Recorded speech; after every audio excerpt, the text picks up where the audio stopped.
2023-2024, c'était vraiment chaotique parce que à un moment donné, on a atteint un pic de taux qui était à 4,80 voire 5%. Pendant que beaucoup quittent le métier, eux signent plus de deals que jamais. Kevan et Ismaël sont les fondateurs de Imos Immobilier, une agence indépendante basée à Paris 18e, spécialisée là où plus personne ne veut aller. Plus le risque est gros, plus on peut gagner de l'argent. Alors que le marché immobilier français traverse l'une des pires crises de ces 20 dernières années, certains acteurs ne ralentissent pas. Ils accélèrent. Biens invendables, logements squattés, dossiers complexes, situation à problème. C'est que là, tu vois, ce truc-là est pas écrit en assemblée générale. Il faut le vivre, tu vois. Ce qui s'est passé, c'est que t'as un type qui est mort au 6e. Je sais pas trop de quelle façon, mais c'était un des squatteurs. Les pompiers sont venus. Avant d'être entrepreneurs, ils étaient salariés chez Century 21 et pas n'importe lesquels. Top 10 des meilleurs agents immobiliers de France pendant plusieurs années consécutives, puis tout s'accélère. Je vais t'expliquer l'anecdote qui a fait que j'ai commencé à vendre ce type de logement. Début des années 2000. T'as failli te faire tuer. Comment créer de la valeur là où personne n'en veut? Pourquoi les périodes de crise sont souvent les meilleures pour les investisseurs avertis? Et comment penser l'immobilier comme un vrai business, pas comme un simple métier de vente? Bienvenue dans un nouvel épisode de Smart Talks, le podcast des investisseurs qui construisent avant les autres. Bienvenue dans le podcast Smart Talks, le podcast des investisseurs. Aujourd'hui, on a le plaisir d'accueillir la société Imos avec Ismaël et Kevan qui vont justement parler de leurs expériences. C'est des personnes qui sont exceptionnels dans le monde de l'immobilier, qui sont très connus en Ile-de-France parce qu'ils ont cassé des records en termes de vente. Ils ont une technique qui est imparable, on va revenir dessus, pour savoir vendre des biens désastreux et en font des biens exceptionnels et le vendent à des prix exceptionnels. Donc si vous êtes des vendeurs et que vous cherchez à vendre votre appartement, vous êtes en Ile-de-France, n'hésitez pas, regardez l'épisode, vous allez apprécier. Et pour les autres, il y a beaucoup d'expérience à en tirer. Kevan, Ismaël, bienvenue à vous dans Smart Merci Talks. beaucoup. Salut. Content de vous accueillir. Pareil. Ça fait plaisir, on s'est rencontrés sur pas mal d'événements, ça a Ouais. bien matché, ça a bien fité. Ouais. Je sais que vous êtes un petit peu fou en plus d'être expert dans votre métier, donc c'est cool, ça rend l'immobilier beaucoup plus excitant aussi. Complètement. Il y a des belles anecdotes, on va pouvoir en tirer. Déjà, est-ce que vous avez fait bon voyage? Est-ce que tout va bien? Ouais, c'était super. Bah, c'est rapide. Hein. Depuis Paris, on a mis 2 heures avec le TGV. 2 heures Bon. de TGV, ouais. Ça va, tranquille. En plus, toi, t'es un lève-tôt. Ouais, moi, J'ai j'ai su que l'habitude. tu Ouais, complètement. Bon, bah nickel. Je vais commencer directement dans le dur avec une question assez intéressante, mais est-ce que aujourd'hui, l'immobilier, c'est encore fait pour tout le monde? Est-ce qu'un particulier lambda aujourd'hui peut trouver des belles opportunités et en tirer profit, ou est-ce que le game est déjà scellé avec tous les acteurs qu'il y a et les professionnels qui arrivent à choper les biens les plus intéressants sur le marché? En fait, aujourd'hui, tu as encore beaucoup d'opportunités. En revanche, les opportunités dans l'immobilier, ils vont pas te tomber dans la main. C'est-à-dire que je vois ça pour un particulier comme un second boulot. C'est-à-dire qu'il doit constamment aller prospecter, se faire un carnet d'adresses d'agents immobiliers et en même temps, on a aussi aujourd'hui en 2025 pas mal d'opportunités qui peuvent se créer grâce à des outils qu'on peut tout simplement, avec des abonnements ou même gratuits, aller chercher en fait des biens qui sont moins chers que ce qui se pratique sur le marché. Et la formation aussi, c'est pas mal. C'est-à-dire que sur le marché français, on en a quelques-uns entre tout ce qui parle de marchand de biens ou investissement locatif. Il faut juste bien sélectionner les formateurs, mais il y en a quelques-uns de très très bien. Et effectivement, c'est toujours possible, mais avec une bonne méthode. Vous, si je ne me trompe pas aussi, vous formez les particuliers et aussi des dirigeants dans l'immobilier en général, la vente, etc. Ou je me trompe? Alors nous, on forme uniquement les agents immobiliers, les personnes qui souhaitent devenir agents immobiliers. Okay. Donc effectivement, on peut former un particulier, mais qui souhaite devenir agent immobilier, et on n'a pas, pour l'instant en tout cas, de formation pour être marchand de biens ou investisseur locatif. Ok, parce que c'est deux mondes complètement différents. Marchand de biens, c'est très particulier. L'investissement locatif, c'est encore un autre monde. C'est quoi concrètement la vraie différence de ces deux mondes? Si aujourd'hui, moi je veux me lancer dans l'immobilier, je suis un mec lambda classique, qu'est-ce que je fais? Vers quoi je me dirige? C'est quoi le plus rentable pour moi ou alors le plus intéressant? Bah, déjà, en tant que marchand de biens, c'est pas forcément évident de se lancer comme ça, pour la simple et bonne raison que quand tu commences à faire ta première opération, tu as besoin de liquidité. C'est pas évident d'emprunter la somme qui te manque en banque. Et même auquel cas tu y arrives, il faut quand même sortir au moins 20% sur ta première opération.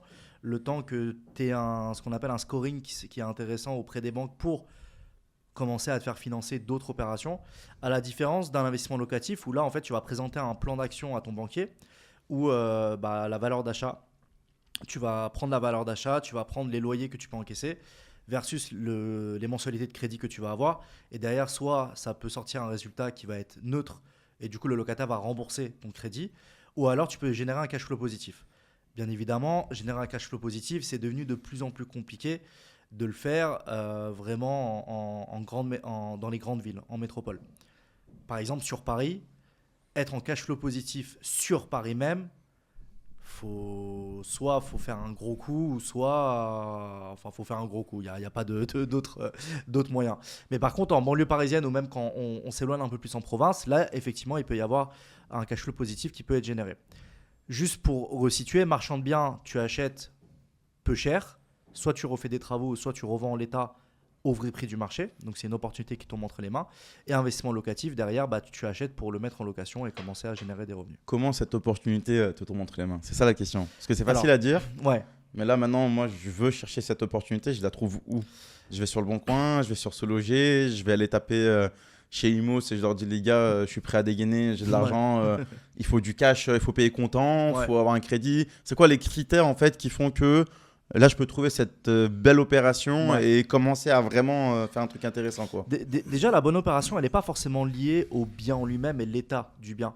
C'est-à-dire qu'il y a plein de personnes qui vont penser que parce qu'il y a beaucoup de travaux, parce qu'il y a tout à refaire à l'intérieur, ça va être une belle opportunité. Il n'y a pas que ça. Une belle opportunité en immobilier est très souvent liée à un projet. Malheureusement, ça va être des projets type succession. Ils sont obligés de vendre vite pour payer les frais les frais de succession qui viennent de tomber. Ça va être également, par exemple, des séparations, enfin vraiment des projets où ils sont dans une nécessité absolue de vendre, ils n'ont pas forcément le temps et c'est là où l'opportunité peut se créer.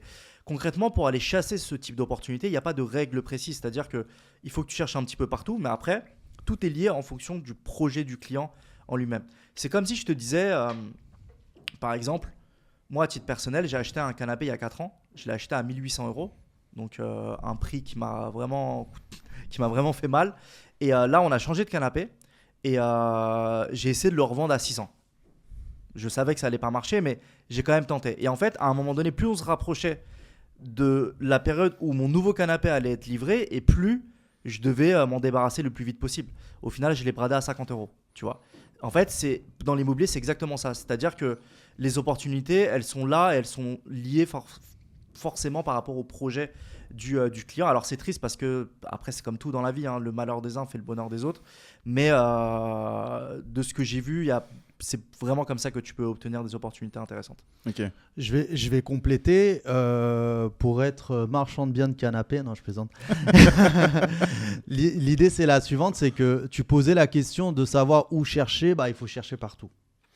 Et pour compléter ce que disait Kevin, c'est que c'est pas forcément le malheur des uns fait le bonheur des autres, parce que des fois, il faut prendre en considération également que la personne qui va vendre a acheté il y a 20 ans, 30 ans et qu'elle a déjà gagné. C'est-à-dire que même si effectivement elle le vend moins cher parce qu'elle doit le vendre vite à ce moment-là, elle a déjà en fait fait une plus-value qui va être importante. Okay. C'est quand même extrêmement rare qu'on ait un produit de marchand sur une personne qui va en fait perdre de l'argent, c'est-à-dire qu'il a acheté il y a 3 ou 4 ans et effectivement il va se retrouver à le vendre vite et pas cher. C'est plutôt rare. Okay. Souvent on le voit quand on a des produits de marchand, on rentre dans le logement, on a la tapisserie du début des années 2000 voire même avant. C'est ça. Et effectivement c'est ce type de produit qui est destiné à pouvoir être vendu après travaux à un prix qui va être plus élevé. Maintenant, pour parler concrètement, oui, il faut aller sur le Bon Coin. Si tu vas sur le Bon Coin, il faut désélectionner tous les agents immobiliers parce que sinon, tu fais un double boulot derrière. Si tu vas, par exemple, sur Se Loger, là, tu as que des professionnels. Donc, c'est un complément. Le Bon Coin, tu vas aller chercher que les particuliers. Alors, ça dépend des régions. Il y a des régions où le Bon Coin fonctionne très bien aussi en tant que pour les pros qui se mettent dessus. Donc, si effectivement, tu veux faire ta double recherche via le Bon Coin, c'est possible aussi. Tu as un site qui s'appelle Castorus. Castorus, qu'est-ce que c'est? Tu mets un lien avec ce lien, tu vois l'historique en fait de ton annonce, si le prix a baissé, depuis combien de temps il est publié. Et ça, c'est des indicateurs qui vont être importants. C'est qu'au-delà du fait de tomber sur la bonne opportunité, il faut aussi que tu puisses la créer. C'est-à-dire que des fois, sur le papier, quand tu regardes le bien, je te dis une bêtise, il est à 200 000 et 200 000, c'est le prix du marché.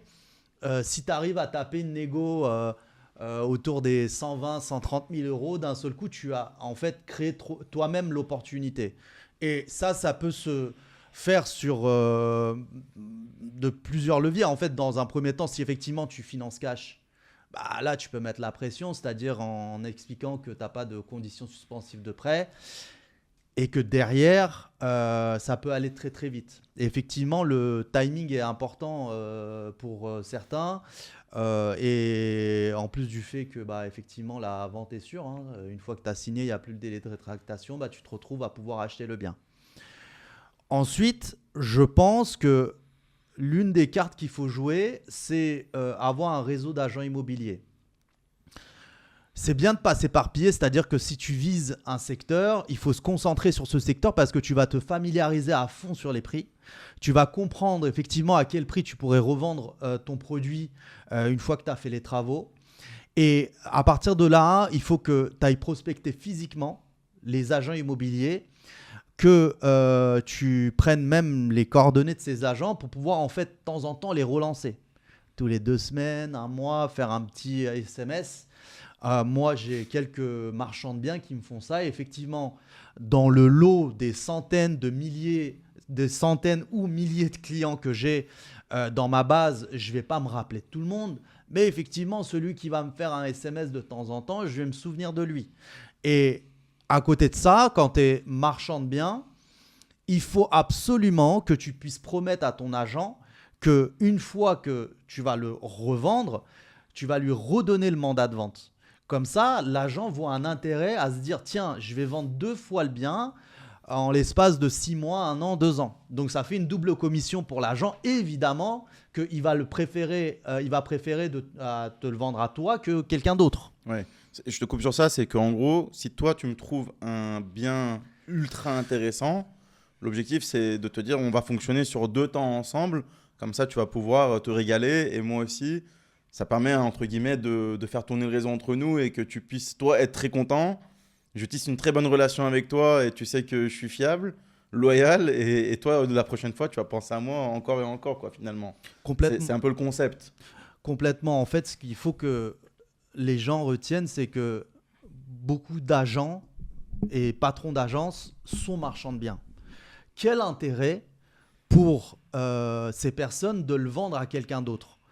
Le seul intérêt qu'on peut avoir, c'est qu'effectivement, on lui donne 2 fois sa commission et auquel cas, il se dit « Ok, j'ai pas besoin d'y aller parce que si je me tape les travaux et toutes les emmerdes derrière, ok, je vais gagner un peu plus, mais je préfère optimiser mon temps. Je vais le vendre à une personne à l'extérieur et auquel cas, j'ai pas grand-chose à faire.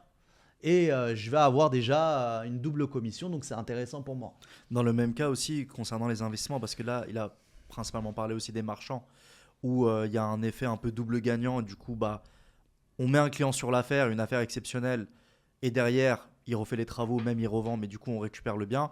Sur l'investissement locatif, pareil, pour qu'une personne puisse commencer à multiplier les opérations, il ne faut pas qu'elle hésite à commencer à travailler avec une agence ou même 2 agences. Et le bien qu'il achète avec cette agence-là, si par exemple elle fait de la gestion locative, lui confier également la gestion, où l'agence va être également encore un peu plus gagnante. En fait, il faut vraiment sortir son épingle du jeu en tant qu'investisseur, quand en tout cas on va voir des agents immobiliers, parce que en fait on a tellement des centaines et des milliers de clients dans notre base de données qu'on ne se rappelle pas de tout le monde. Et c'est que comme ça qu'on peut faire la différence. Après, il y a des agences un peu comme nous. Nous, ce qu'on a fait, c'est récemment, on a ouvert 2 clubs qu'on a appelé Club VIP IMOS. Il y a un club d'investisseurs et il y a un club de marchands de biens. Intéressant. C'est un groupe WhatsApp dans lequel on a mis vraiment notre shortlist de clients, que ce soit sur l'investissement locatif ou même sur du marchand de biens. Et en fait, on leur donne accès à ce qui peut arriver, même bien avant que ça arrive en publicité et qu'on commence à le commercialiser. Intéressant. Et ça nous est déjà arrivé de vendre de cette manière-là aussi, où en fait, des fois, c'est tellement intéressant que derrière, on va sauter dessus et avant que la concurrence arrive, de l'extérieur en tout cas. Bien sûr. En gros, c'est simple, hein, si je comprends bien la logique, il faut sortir un peu du schéma classique français où tu as envie de tout gagner tout le temps et rien donner aux autres. Là, c'est tu veux manger, mais donne à manger aux autres aussi. C'est exactement Comme ça. ça, on mange tous. Alors peut-être que je vais pas manger énormément tout le plat en entier, mais c'est mieux de manger 50% du plat à coup sûr que zéro en fait, ou essayer de galérer. Au fur et à mesure, en fait, tu fais de plus en plus d'opérations, tu es de plus en plus, on va dire, content déjà, la relation se tisse et tu fais plus de chiffres au fur et à mesure, quoi. C'est un peu comme ça que je le vois, tu bâtis ton empire. En fait, faut que tout le monde se régale et il faut que tout le monde y trouve son compte, quoi. C'est vraiment le concept de la relation entre les gens, hein. Rien de plus classique, mais on l'oublie trop souvent, Oui. malheureusement. Et puis en plus de ça, je vais compléter ce que tu dis. Par exemple, tu peux faire plein de choses dans ta vie, sur plein de domaines différents, en te débrouillant complètement seul. Mais par contre, il faut que tu te donnes 2 fois plus, ce qui est tout à fait normal. Donc tu as la possibilité de le faire sans pour autant travailler avec une agence ou 2 agences ou 3 agences et que ce soit du gagnant-gagnant et vraiment garder toute la part du gâteau. Par contre, il faut mettre beaucoup plus de temps, il faut mettre beaucoup plus d'énergie. Donc, ce qui est normal, et c'est comme tout. C'est comme si je te disais, demain, j'ai envie d'apprendre à faire des vidéos YouTube, par exemple, des montages vidéo. Je peux apprendre en allant sur Internet, en fouillant un peu à droite, à gauche. Mais forcément, il faut que je sois beaucoup plus investi et que je prenne beaucoup plus de temps. Alors que si je paye 1000, 1500 euros pour prendre une formation où on va directement m'expliquer les choses qu'il faut et qu'on va m'aider là-dessus, je vais aller beaucoup plus vite. C'est un peu le même principe. C'est que tu ne peux pas gagner à 100% si tu ne rends pas en retour, ou alors il faut que tu donnes toi-même à fond et que tu prennes sur ton temps personnel pour le faire. En complément de ce que dit Kevan, c'est que nous, les marchands de biens avec qui on a l'habitude de travailler, ils ont très souvent effectivement le même notaire. Donc ça veut dire que là, ce qui se passe, le notaire à chaque fois, il va être beaucoup plus réactif avec quelqu'un qui lui rapporte des dossiers très très souvent. Et il va avoir souvent aussi les mêmes entrepreneurs dans le bâtiment. Donc du coup, par la même occasion, il va avoir des prix par exemple pour les travaux qui vont être un peu plus bas parce qu'il va pouvoir apporter dans l'année, même si c'est qu'une seule fois dans l'année, c'est déjà beaucoup pour une entreprise de bâtiment qui va avoir un client qui va être récurrent, voilà, sans avoir à prospecter à l'extérieur. Bien sûr, je comprends bien. Et je reviens sur un sujet de rentabilité qu'on a évoqué au tout début. Marchand de biens, si on doit donner un chiffre, c'est quoi le pourcentage qu'il faut viser au minimum pour se dire, ok, là, je rentre dans les cases où, disons, j'ai fait 20% de rentabilité, c'est parfait, je peux me lancer dans l'opération. Et également, on va parler du locatif. C'est quoi le minimum vraiment à avoir pour dire, ok, je rentre dans les clous, c'est ok pour moi? Je te laisse parler du marchand de biens, ouais, du locatif. Ton chiffre est bon, hein, 20%. Ah c'est nickel, effectivement à partir de 20% de marge. 20, c'est le minimum. Ouais, exactement. Marge nette, c'est-à-dire tout déduit, frais, impôts, etc., travaux, tout, ou c'est avant impôt, avant... C'est avant impôt. Ok. L'idée, c'est la suivante, c'est que de toute façon, si tu veux être marchand de biens officiel, tu dois créer une société de marchand de biens. Ok. Parce que des fois, tu peux être... pas marchand de biens, mais tu peux très bien vendre ta résidence principale et effectivement avoir une plus-value où tu n'as pas d'impôt, mais tu n'es pas marchand de biens. Ok. Surtout que tu ne peux pas le faire énormément pour ceux qui ne connaissent pas. C'est-à-dire qu'aujourd'hui, tu peux acheter ton bien, le mettre en résidence principale, dire que tu as habité dedans. Je crois que c'est un minimum de 6 mois. Il n'y a pas vraiment de règles. C'est un peu flou, non? Mais tu connais sûrement mieux que moi. Mais c'est vraiment prouver, entre guillemets, que tu as habité dedans et après, tu peux le revendre. Par contre, et là, quand tu revends la plus-value, tu n'es pas imposé dessus. Mais la vraie question, c'est combien de fois je peux le faire avant que ça soit bizarrement vu par les gens qui nous observent et qui se disent « Ah ouais, lui, il nous prend un peu pour un con, c'est un marchand bien dissimulé. » Ou c'est un mec futé, mais il arrive à s'en sortir. Tu vois, c'est quoi la limite? Parce que c'est dur d'évaluer cette limite. Bien sûr. En fait, il n'y a pas de règle officielle par rapport à ça, mais effectivement... il faut le faire avec beaucoup de prudence. C'est-à-dire que si tu commences à t'amuser chaque année à déménager pendant 5 ans, 6 ans et avoir des plus-values sur chaque opération, là, ça ne va pas. Tu vas être requalifié de professionnel. Okay.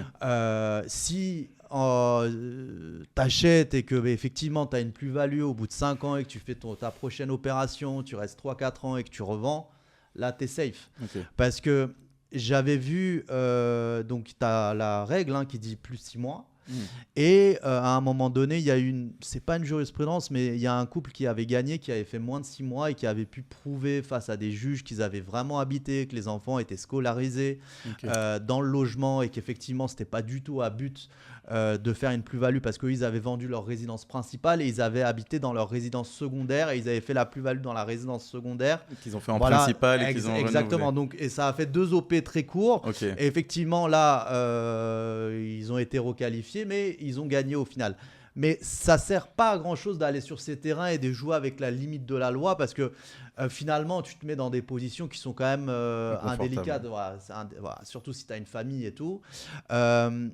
Et ensuite tu m'as posé une question qui m'échappe par rapport Et après c'était plus marchand de biens, c'était la rentabilité. Après c'est sur l'investissement locatif. Exactement. Et je finis juste avec le marchand de biens vu qu'on y est encore. Oui. Tu ouvres une société donc de marchand de biens. C'est ça. Est-ce que c'est facile? Est-ce qu'il faut des critères, la carte T, quelque chose en particulier? Pas du tout, il faut juste être un bon vendeur et un bon chercheur, on va dire ça.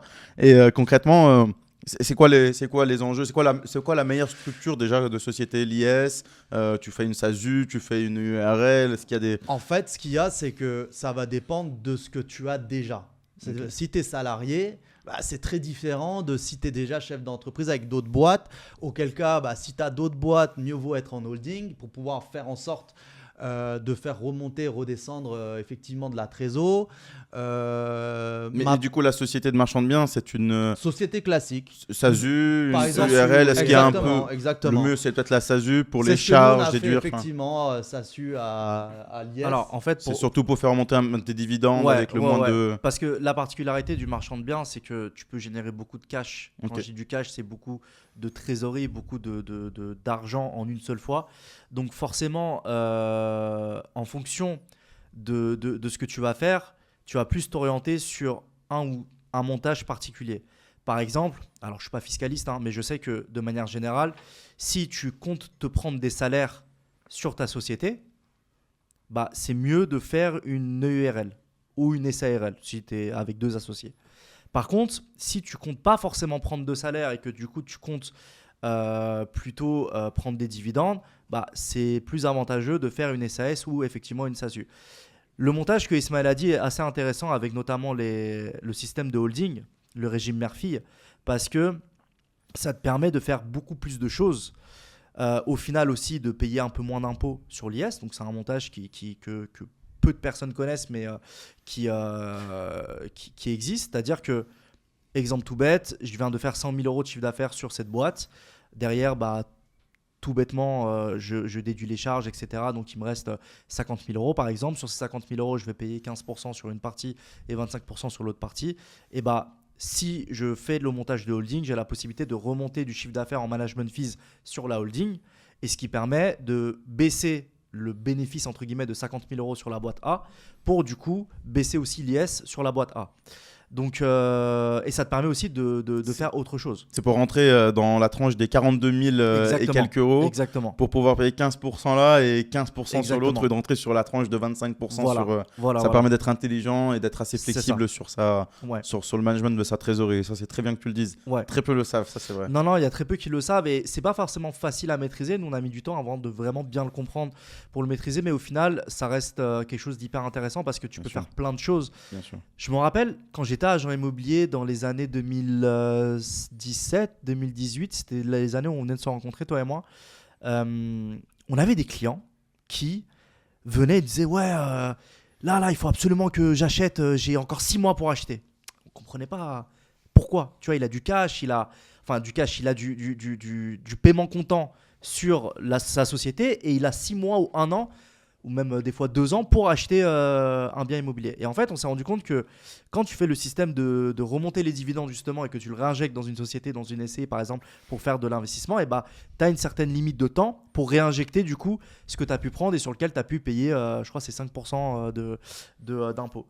Mais tout ça, on ne le comprenait pas à l'époque. On était simple agent immobilier. C'est vraiment aujourd'hui. C'est bien 5%. C'est le régime Murphy qui t'exonère en fait à 95% de la remontée de tes dividendes. Tu payes 5% en fait finalement. C'est ça. de ça. Exactement. Et du coup, mais sauf qu'il y a une deadline à respecter pour le réinvestir également. C'est ça. Et sinon, bah, tu payes full en impôts. Et ça, à l'époque, on était agent immobilier, on ne le comprenait pas.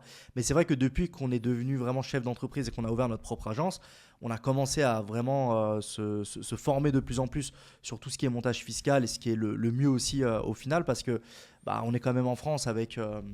c'est une espèce d'une usine à gaz où quand on ne connaît pas, bah, on peut très vite payer de gros impôts. C'est ça. Alors qu'il suffit juste de se renseigner un petit peu pour jouer avec les règles qui existent. C'est juste Exactement. qu'il y en a plein qui ne savent pas que ces règles existent. Exactement.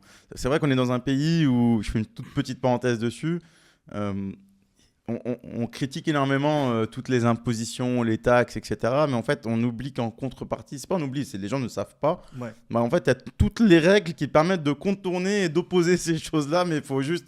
C'est un jeu qui est plus en mode hard, c'est Ouais. plus compliqué. Alors qu'il y a des pays, bon, c'est beaucoup plus facile. On aimerait tous être là-dedans, dans ce schéma-là. Nous, c'est juste un peu plus complexe et c'est pour ça que d'autres métiers existent. Il faut faire appel à des professionnels, comme ça soit un avocat fiscaliste ou un CGP qui soit aussi bon, qui connaissent un peu ce métier-là, Ouais. ou bref, d'autres personnes, ou même parler en fait avec des entrepreneurs aussi qui ont un peu mis en place ce genre de choses. Et parfois, surtout les gens ont des pensées limitantes en pensant que c'est pas fait pour eux là tout de suite dans l'état actuel, qu'il faut attendre d'atteindre un certain chiffre d'affaires avant de commencer à faire ce genre de choses, mais c'est dès le départ en fait qu'il faut optimiser, je pense. Et là aujourd'hui, si vous recomptez tout ce que vous aurez pu économiser depuis le début et les leviers que vous aurez pu faire, on se dit ça aurait pu être un Ouais. gros pactole dès le départ, quoi. Ouais, il y en a plein qui ne sont pas en courant. Hein. Combien de personnes avec qui on a parlé et qui ne connaissaient pas du tout ces montages-là, et au final, ils se rendent compte qu'il C'est ça, y a de vraies opportunités et de vraies possibilités qu'on a quand même en France. Alors, on paiera toujours beaucoup d'impôts, forcément, mais derrière, il y a des possibilités d'optimiser. c'est ça. Pour continuer sur la partie investissement locatif, concernant l'investissement locatif, en fait, tu as plusieurs types d'investissements. Je vais t'en parler de deux qui ressortent le plus. L'investissement où tu vas générer du cash flow positif.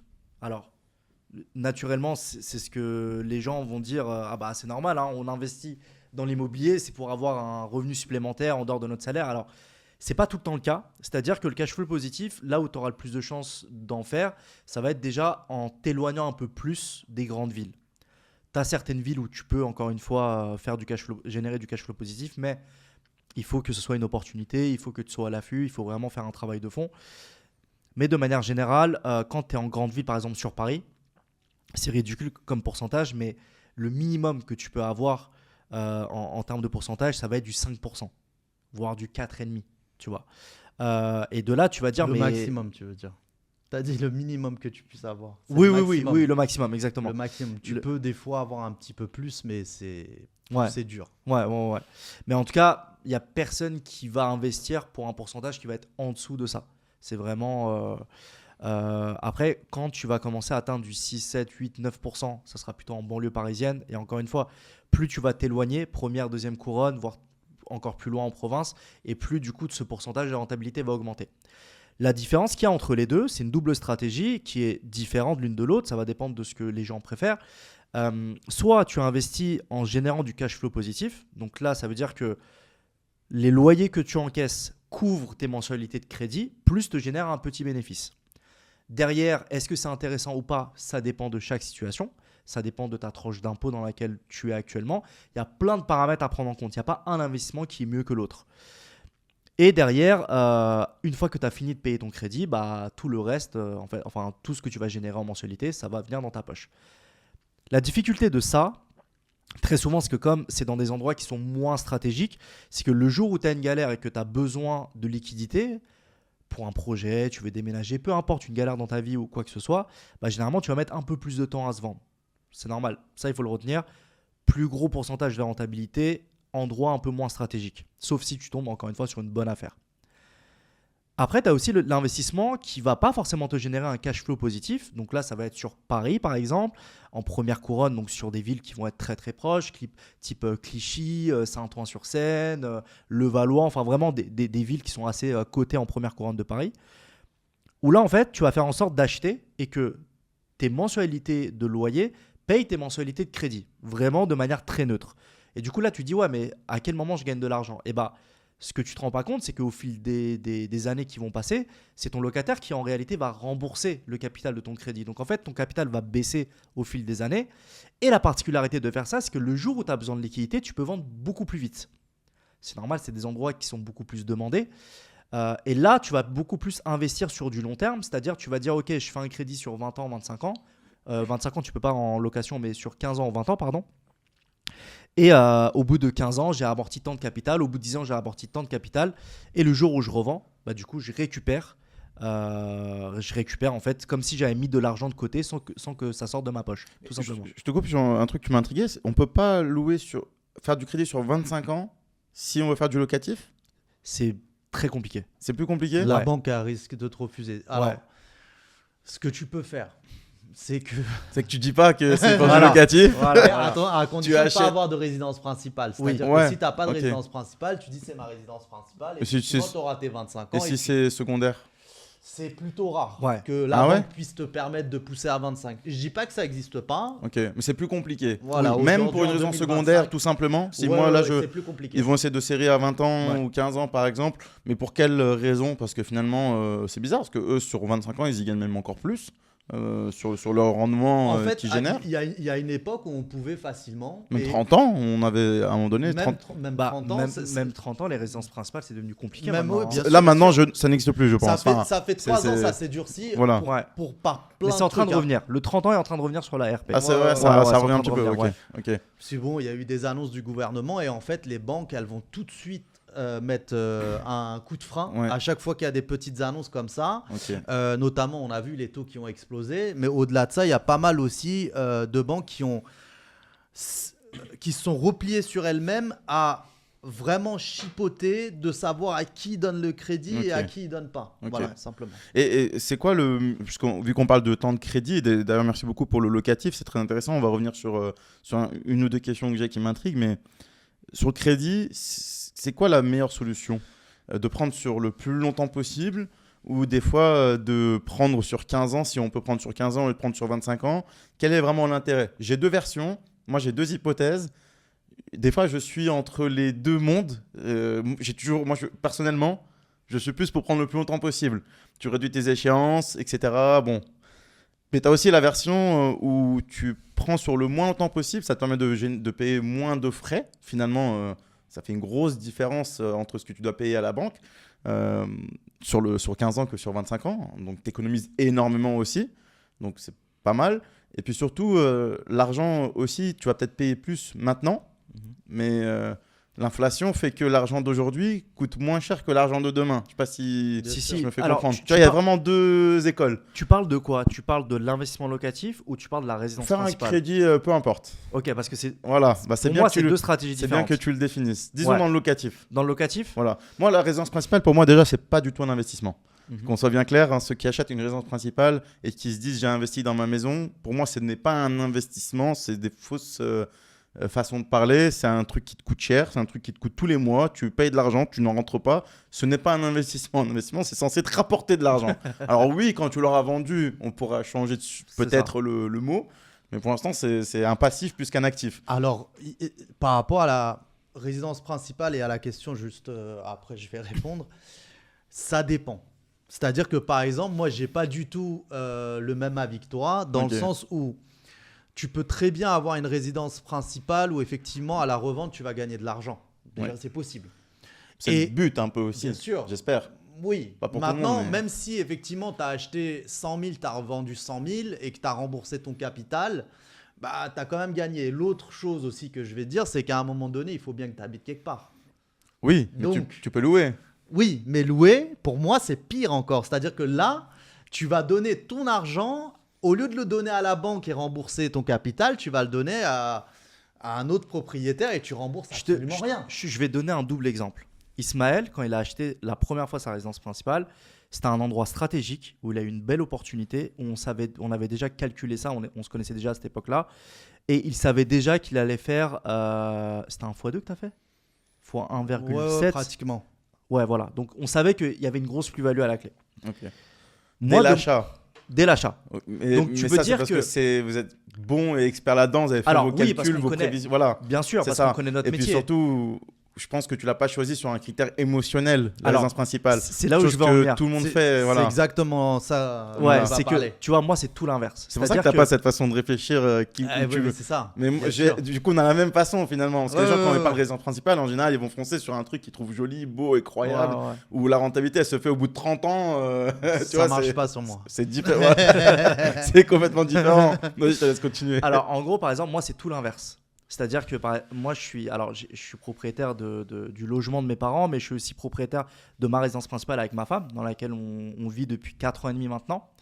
Et tu vois, je l'ai acheté à 325 000 euros exactement. Aujourd'hui, il vaut dans les 350, donc c'est pas non plus une plus-value de dingue, mais même si je le revends au même prix, ça ne me dérange pas. Je vais t'expliquer pourquoi. Ce logement-là, je l'ai acheté pour mon confort. Pour le confort de ma famille. En tout cas, aujourd'hui, je suis papa, maintenant j'ai 2 enfants. Donc, à l'époque, quand on y réfléchissait avec ma femme, je voulais le confort. Tu sais, dans notre métier, il y a quelque chose qu'on explique énormément aux acheteurs, qu'ils ont du mal à se décider, c'est le triangle des priorités. C'est ce qu'on explique aussi en formation quand on forme des agents immobiliers. Dans un triangle, tu as 3 points d'extrémité. Généralement, tu vas toujours chercher à acheter quelque chose qui est dans ton budget. Ça, c'est le premier point. Le logement de tes rêves, le bien en lui-même, la disposition, l'agencement, les prestations, tout ça. Ça, c'est le deuxième critère. Et le troisième critère, ça va être la localisation du bien, le quartier. Et c'est très difficile de relier au milieu de ce triangle-là à 100% ces 3 critères-là. À un moment donné, tu es obligé de faire une concession sur l'un des 3. Moi, je voulais la localisation, je voulais vraiment être dans le quartier que je voulais, dans lequel j'ai toujours grandi, qui a évolué avec le temps et dans lequel je me sentais bien. Et le bien en lui-même. C'était vraiment les 2 facteurs qui étaient le plus importants pour moi. Du coup, ça veut dire que je devais faire une concession sur mon budget, donc je devais ajouter un peu plus de budget. Résultat, là où j'ai acheté, c'est l'endroit le plus cher de ma ville. Donc il n'y avait rien de stratégique d'investissement ou vraiment d'un œil d'un agent immobilier. Par contre, comme l'a dit Ismaël, à un moment donné, il faut bien que tu vives quelque part. Donc je préfère avoir des mensualités. Par exemple, aujourd'hui, je paye 1 500 € pour avoir un 70 mètres carrés. J'aurais payé la même chose pour être locataire. La seule différence, c'est que oui, sur ces 1 500 € là, je paye peut-être 400-500 € d'intérêt, mais mon capital, il s'amortit. Aujourd'hui, là, quand je regarde mon application, j'ai acheté à 325, mon crédit, il a commencé il y a 4 ans et demi. Aujourd'hui, je suis à un capital aux alentours des 285. Qu'est-ce que ça veut dire? Ça veut dire que si demain je vends et que dans le pire des scénarios, je vends à 325 000, bah, au final, je récupère quand même 35 000 € d'apport qui vont me servir de levier pour le prochain achat également. Tu vois, c'est plutôt comme ça que je le vois, c'est-à-dire que tu peux très bien acheter ta résidence principale, mais ça va être encore un autre mindset, ça va être autre chose. Tu vas jamais te dire, je vais faire de l'argent dessus. Tu vois, c'était pas mon principal objectif de faire de l'argent dessus. L'appartement que j'ai acheté, dans lequel mes parents vivent, celui-là, oui. Celui-là, au moment où je l'ai acheté, il valait 250 000, je l'ai acheté 150. Là, c'était un bon coup. Et en plus, il est à 200 mètres de là où j'habite. Tu vois. Donc ça, c'était vraiment stratégie purement financière. Mais après, sur le reste, tu peux très bien ne pas perdre d'argent et perdre de l'argent sur les intérêts, entre guillemets, et être OK avec ça pour ton confort. Et le jour où tu revends, quoi qu'il arrive, tu n'es pas perdant. Alors que c'est vrai que je suis un peu comme Ismaël. La partie psychologique où tu vas verser un loyer et du coup, c'est pas de l'argent jeté dans une poubelle parce que tu vis dans cet appartement-là. Donc, tu jouis de cet appartement-là finalement. Mais je me dis c'est un investissement supplémentaire parce qu'au final, ce que je mets dans ma RP, je vais sûrement le récupérer en capital. Même si sur du long terme, j'ai payé un peu plus, mais c'est mon confort. Je suis complètement d'accord avec ça. C'est ta tirelire, en fait, que tu mets. C'est ça. C'est une tirelire obligatoire que tu te forces à C'est faire. le bon mot, exactement. Voilà, c'est une tirelire, hein, clairement. Mais C'est exactement ça. en fait, si tu veux, pourquoi moi je le vois un peu différemment aujourd'hui, c'est parce que la première chose que font les gens quand ils veulent investir, je reprends encore le mot investir qui est pas bon, c'est qu'ils vont acheter leur résidence principale et ça, ils sont bloqués à vie. Oui. Moi, je préfère dire aujourd'hui, achète pas ta résidence principale tout de suite. Dans tous les cas, je pense que vous allez me rejoindre sur ça. Mais c'est parce que si tu le fais dès maintenant, tu es bloqué. Tu peux plus faire de crédit, tu peux plus faire de levier, tu es mort dans le game. 100% Et d'accord. payer comptant, je pense pas qu'il y en a beaucoup en France qui ont 200 000 balles sur leur compte pour payer comptant des choses. C'est compliqué, tu vois. Donc, autant faire du levier avec du locatif. Pendant ce temps-là, faut bien avoir un toit, faut bien vivre quelque part, tu vois. Donc, soit tu fais un squat. là, c'est Gucci. Tu payes rien. D'ailleurs, on va reparler des squats. Je sais que c'est ton terrain de jeu. Tu adores ça. Et tu as même des vidéos très cool qu'on pourra peut-être, s'ils sont sympas, on pourra mettre des petits épisodes.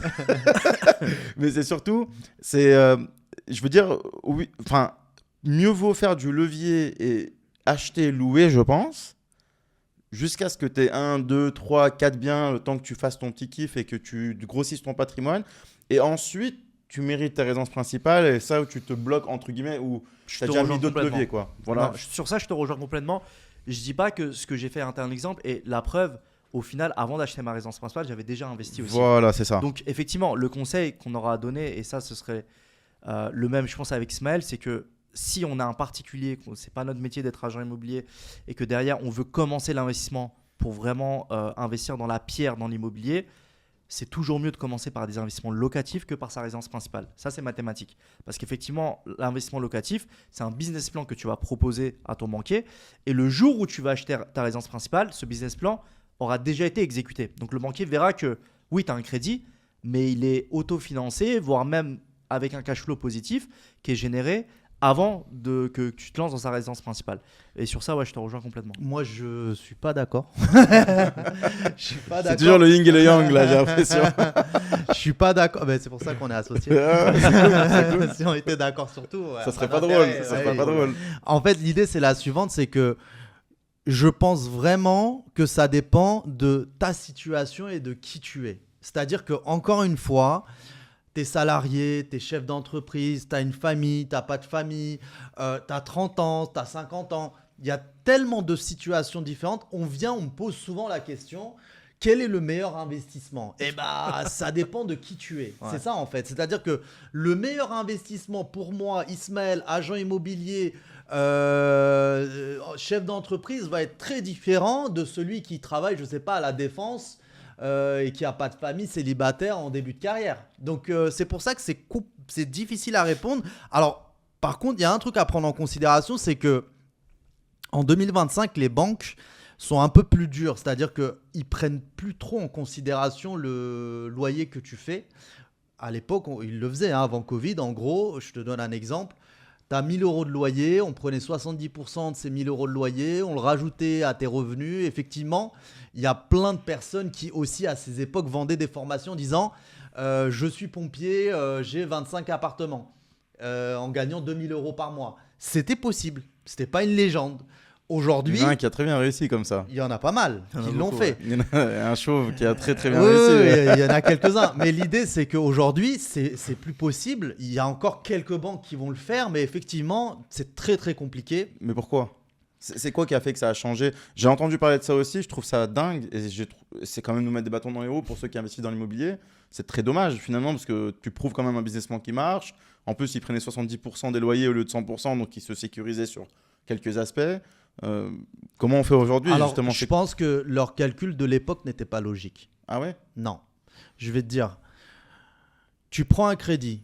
Le crédit, il te coûte, je sais pas moi, 1 000 euros par mois. Okay. La banque, elle considère... Alors, il coûte 1 000 euros par mois, tu le loues 1 000 euros par mois. Donc voilà, tu es à 0,0. La banque, elle te reprête en prenant en considération que sur ce crédit, il y a 700 euros qui se cumulent sur ton salaire. Ensuite, il prend les 33% de ton salaire.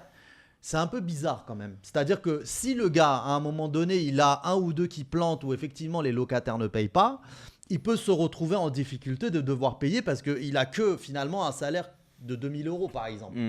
C'est vraiment des exemples un peu hasardeux parce que normalement, pour 1 000 euros, il faut gagner 3 000 à 1%. Mais effectivement, ça fait prendre beaucoup de risques à la banque.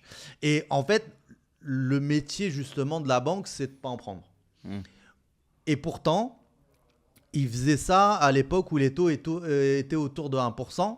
Et aujourd'hui, avec des taux autour de 3%, ils le font moins.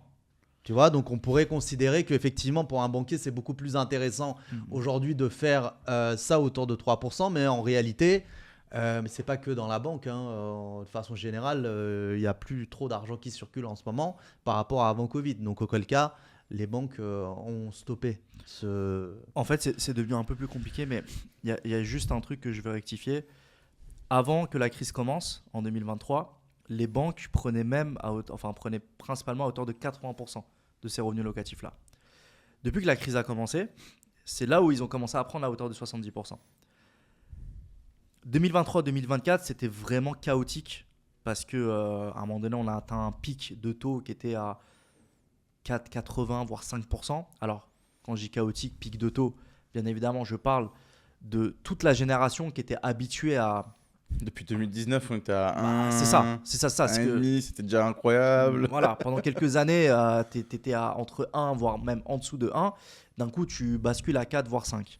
Mais on oublie, je te coupe, on oublie qu'on était aux alentours de 14 il y a 15-20 ans. C'est pour ça que je dis ça. C'est quand même C'est exceptionnel. pour ça que je dis ça, effectivement. C'est effectivement pour ça. Déjà, il faut prendre en Mais considération. l'immobilier coûtait moins cher. Hein. Ouais, ça t'achetais un compensait. appartement, Voilà. Tu donnais 3 cartouches de Marlboro Light Ouais. et une Jingo. Et t'avais ton L'affaire était appart. réglée, hein.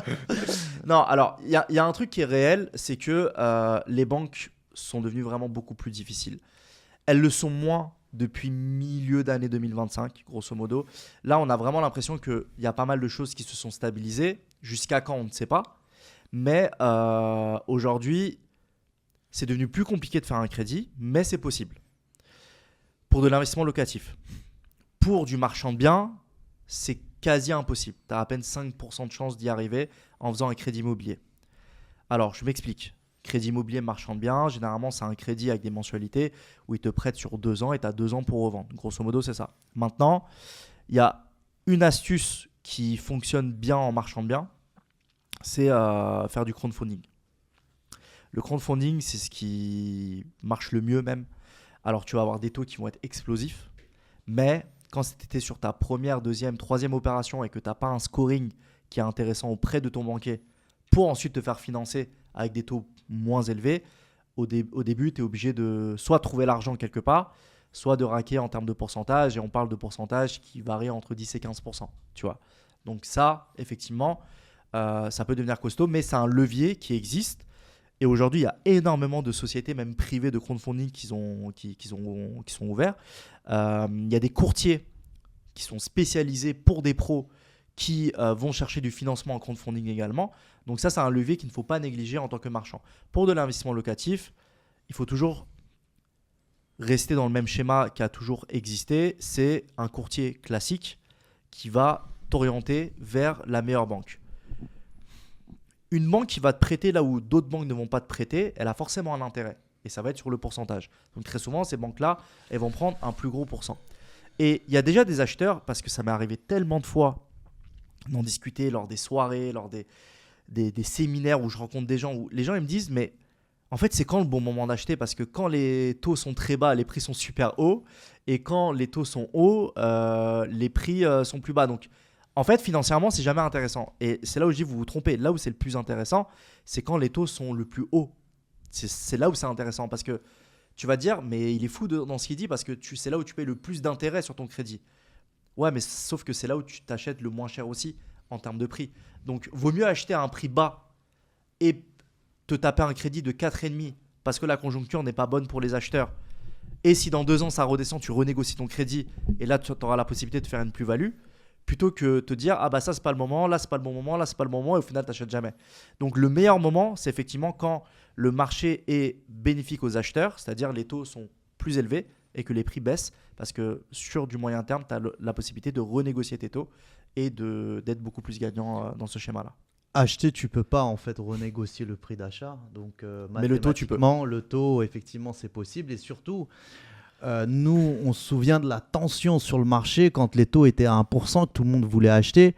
Pour les acheteurs, impossible de négocier. Il fallait tout de suite répondre. Tu fais la visite, on ramène 20 personnes. Tout le monde fait des offres au prix. Et on a même des gens qui faisaient des offres au-dessus du prix pour ouais, avoir donc le bien. C'était vraiment n'importe quoi. Ouais, ce qui n'est pas possible. Hein. On a un mandat de vente. Voilà, on ne peut pas faire au-dessus du prix. Alors, figure-toi, légalement, c'est possible. Il y a une jurisprudence qui est sortie il n'y a pas longtemps. Légalement, c'est possible. Bon, à l'époque, on le faisait. À l'époque, c'était pas possible. Donc, à l'époque, on s'emmerdait même pas parce ouais. qu'on avait. C'est-à-dire que si le bien est estimé à 10 ans à 300 000, nous, on a un mandat de vente. Plus cher. Nous, on a un mandat de vente à 300 000. Ouais. Voilà, et si on répond au mandat de vente, c'est bon. Et au-dessus, bah, techniquement, c'est pas possible. Maintenant, un particulier, il fait ce qu'il veut. C'est-à-dire un particulier fait ce qu'il veut. C'est vous qui êtes contraint. Voilà, exactement. Nous, on est contraint par le mandat. C'est-à-dire que moi, si je suis particulier, je passe par vous. Je suis aussi contraint en tant que particulier indirectement. Bien sûr. Parce que c'est vous qui êtes. Ok, d'accord. Évidemment. Okay. Voilà, mais c'est dingue quand même. Oui, parce que par exemple, le système aux Mais ouais. États-Unis n'est pas du tout comme ça. C'est-à-dire Voilà. qu'eux, ils partent sur un. C'est un système un peu en enchère. Exactement, quoi. exactement. Le plus offrant prend et c'est un peu logique. Oui, D'ailleurs, c'est un système qui est arrivé en France Mais d'ailleurs, il y a à peine 3-4 ans. J'en ai reçu en podcast aussi, à part si je me trompe, mais je pense pas me tromper, Squarimo avec Oui, Quentin. c'est exactement ce qu'il fait, c'est la et même et personne. je trouve ouais. ça extrêmement intéressant. Hein. Ça permet de. Enfin, en tout cas, moi, ça me paraît extrêmement logique. Tu sais- ça va dans le bénéfice du vendeur. Et... Complètement. Mais je suis Voilà, complètement d'accord. Effectivement, c'est très très intéressant. En revanche, ce qui pourrait être encore plus intéressant, c'est que tout le monde fasse ça. Bien sûr. C'est-à-dire que si tu es le seul agent immobilier à le faire avec quelques agents, C'est ça. les acheteurs, ils comprennent pas trop le principe. C'est Il ça. faut être pédagogue, les éduquer. C'est ça. Alors que si d'un seul coup, on dit Tout bon, le monde se on met. va voilà. se calquer au modèle anglo-saxon en Voilà, réalité. Voilà. Et si on pouvait aussi mettre exclusivement agents immobiliers qui puissent vendre et qu'on élimine le marché du Regardez-moi ça. des Il pays veut que tu tout peux pas vendre rappeler. tout C'est seul, sa hein. liste, là. Oui, oui, oui. Ouais, donc du coup, ça peut être pas mal.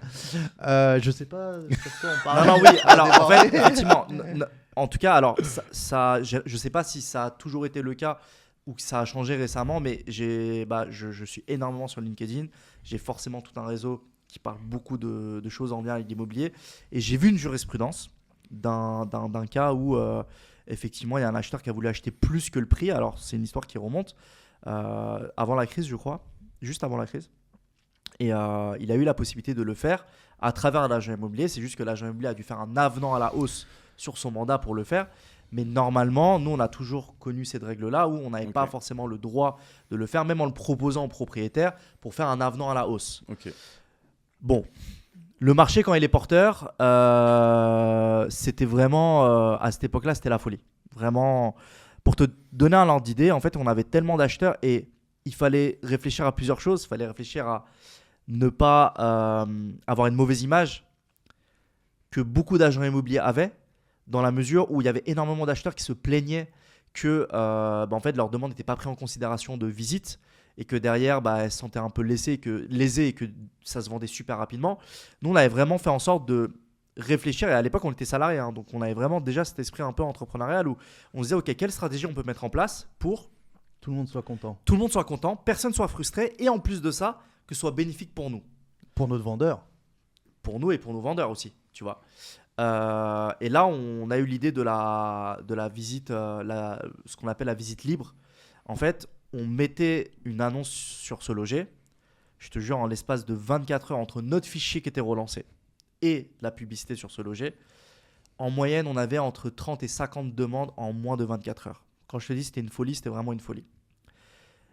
Ce qu'on faisait, c'est qu'on enregistrait toutes les personnes, on leur faisait un mail en disant, au vu du nombre de demandes qu'on a, afin que tout le monde ait la chance de pouvoir visiter le bien et faire son offre d'achat, nous organisons une visite libre ce samedi de 11h à midi. Si vous souhaitez venir, merci de vous inscrire en indiquant votre nom, prénom, adresse mail et numéro de téléphone. Donc les gens s'inscrivaient, on avait une liste. Très souvent, sur les 50 demandes, on avait au moins 50% qui venaient en visite. On s'organisait, on était toujours deux. Un en bas avec la liste qui checkait, l'autre en haut qui faisait une présentation groupée avec plusieurs personnes. Et en fait, indirectement, les gens étaient en concurrence. Donc du coup, psychologiquement, tu pouvais avoir des personnes qui n'étaient pas intéressées, mais pouvaient donner l'impression d'être intéressées et qui chauffaient les autres à faire une offre qui était proche du prix. Il y en a qui.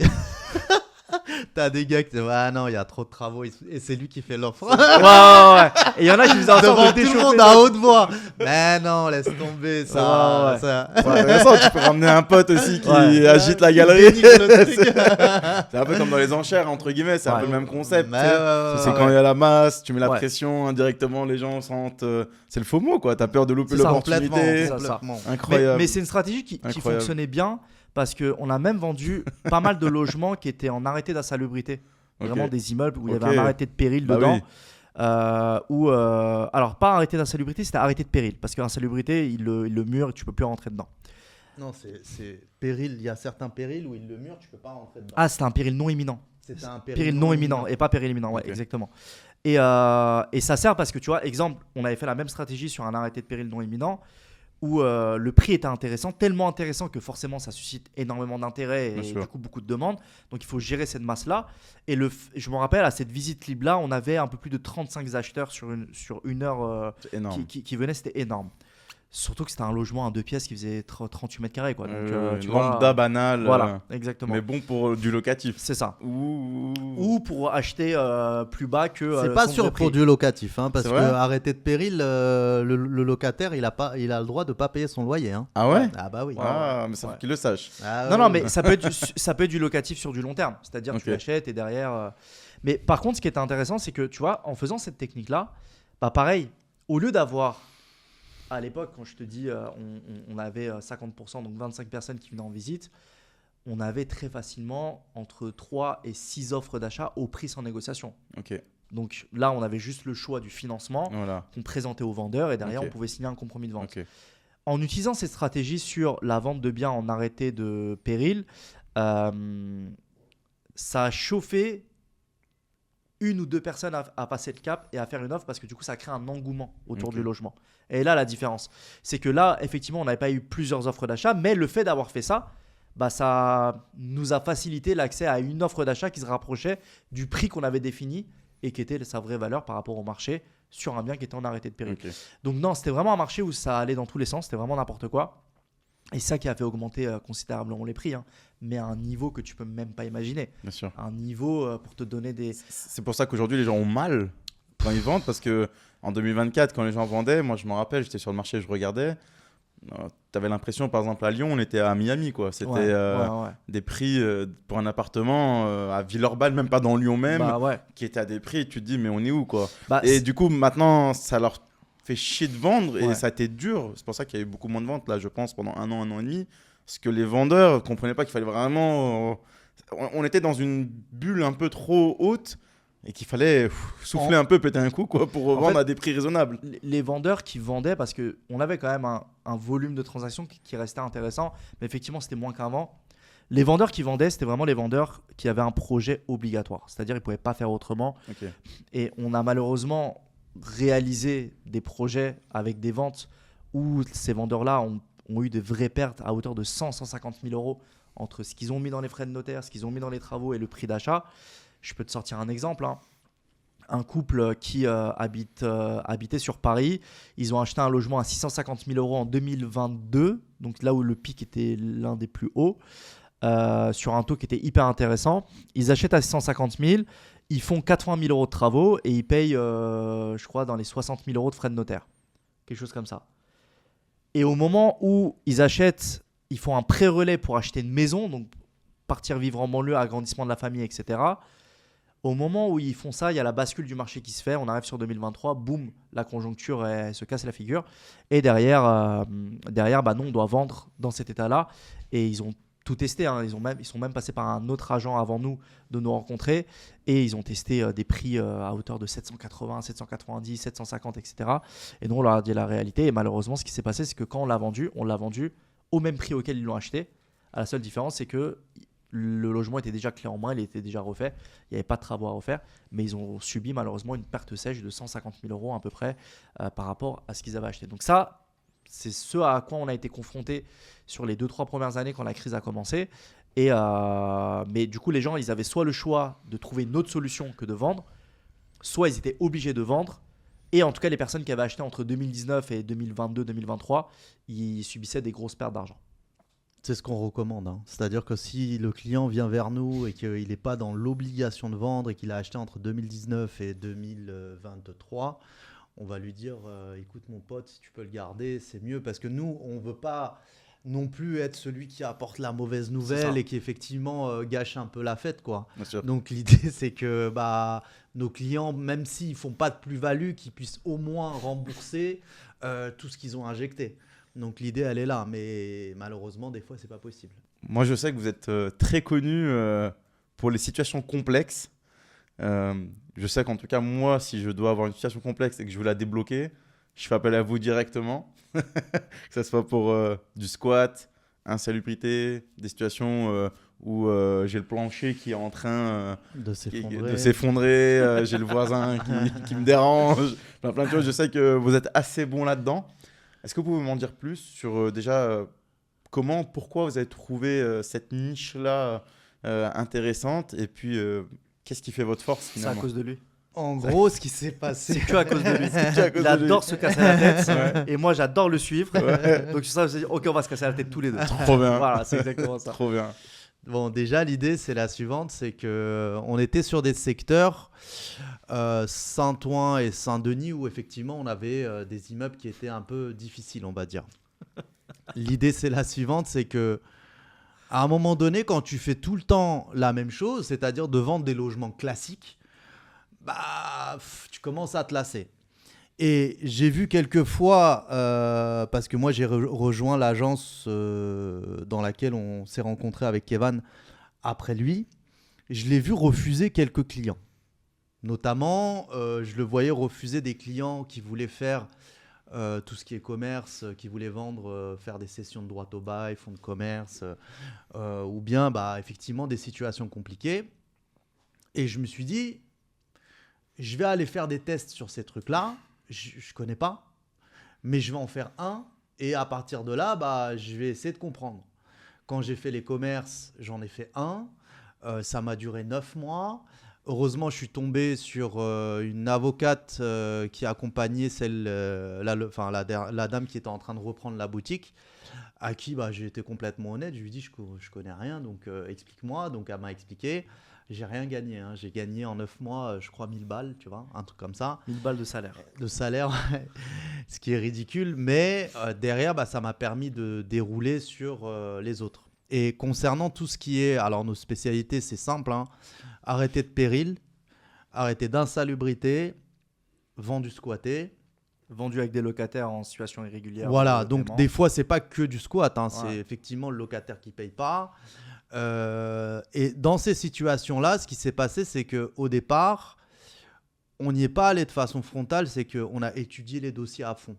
On a pris les AG pour comprendre, on s'est mis à deux.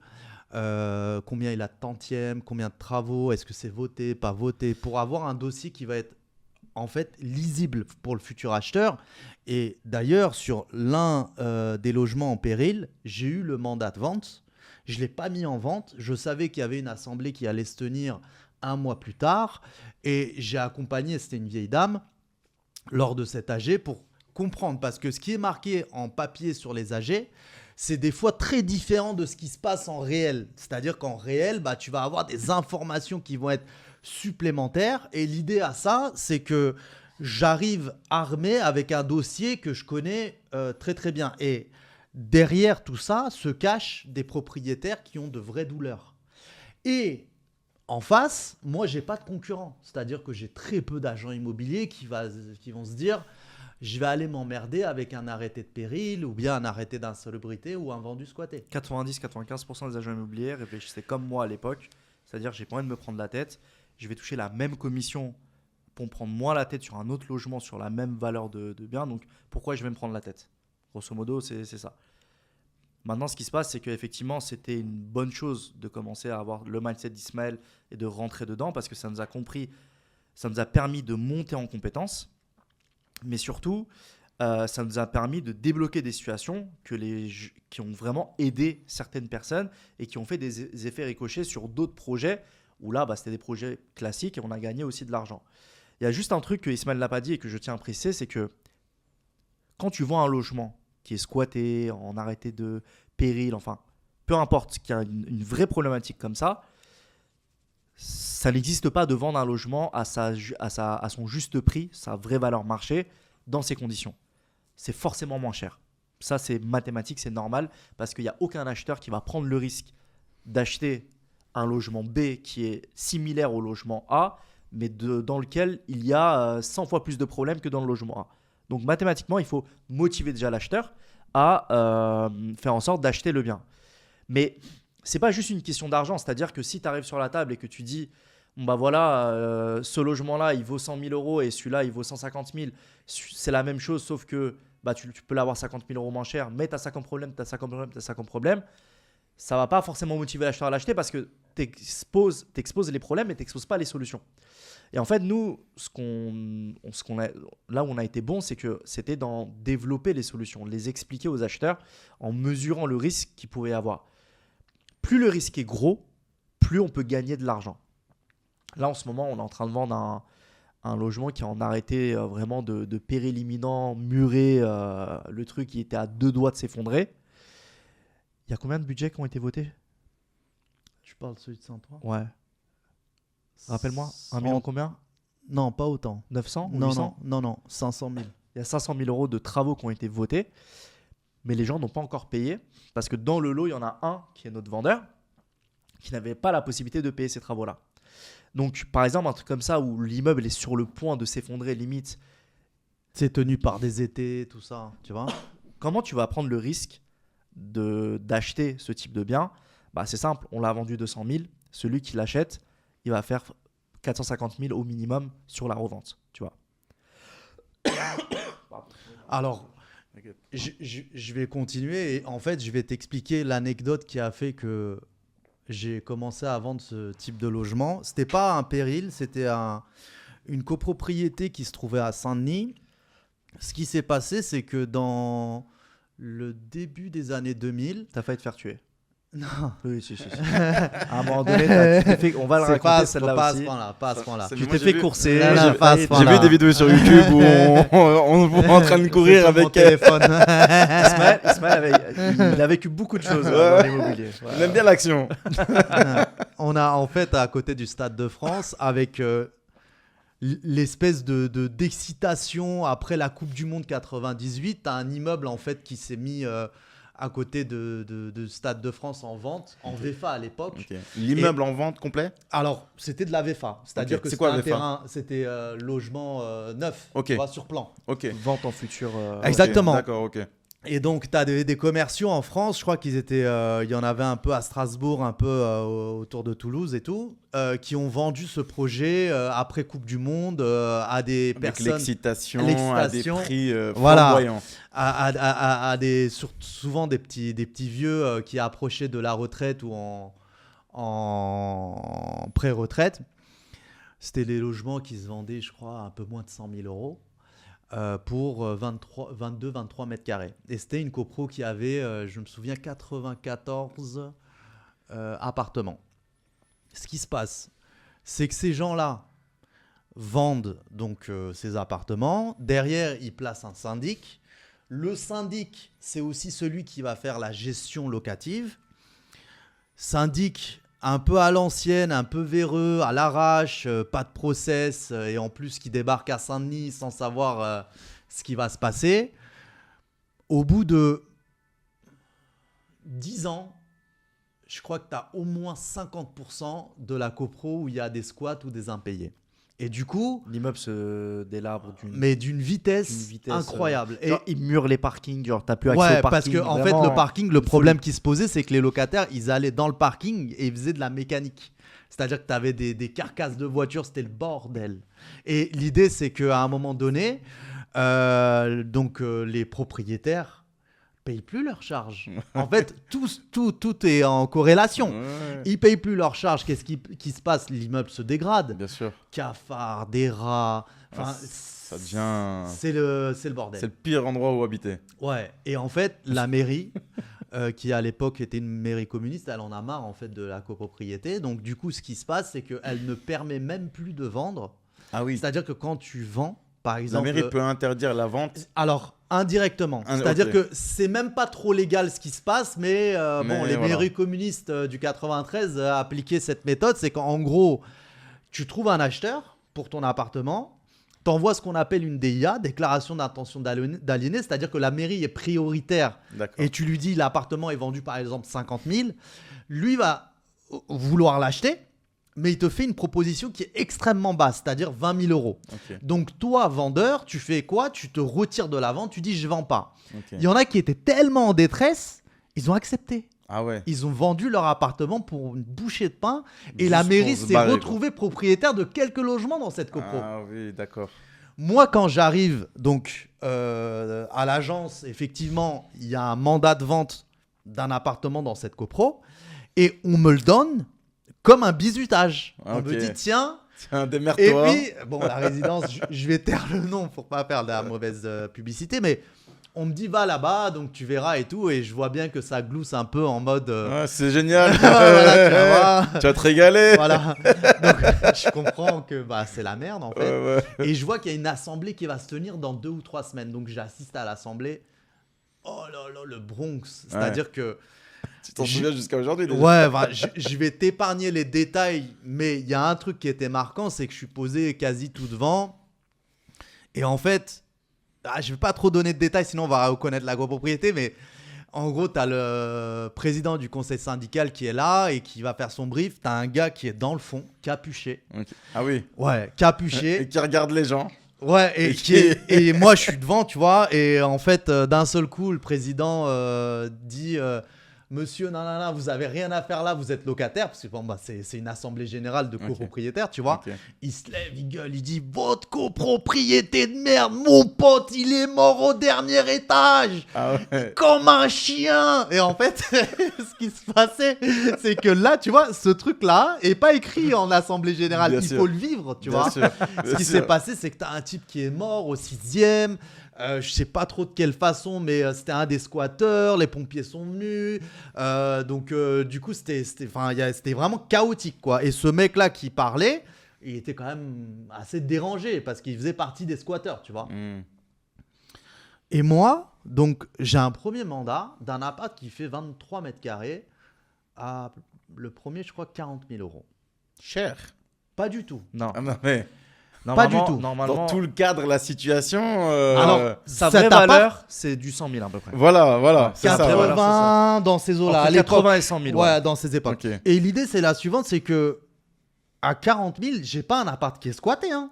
Il est vide et tout. Tu peux mettre un locataire et tout. D'accord. Et tu peux le louer. La copro, c'est un Bronx. Voilà, tu peux le louer à 500 € par mois. T'imagines la renta en étant aussi proche de Paname, tu vois. Génial. Et l'idée, c'est que dans cette copro, je crois qu'ils votent un budget de 200 000 € et il y a 300 000 € de dette. T'as une dette de dingue dans la copro.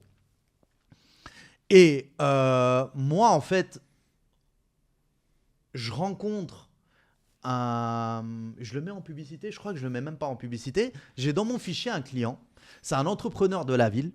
Et il me dit, Ismaël, écoute, moi j'ai 1 million d'euros que je veux investir.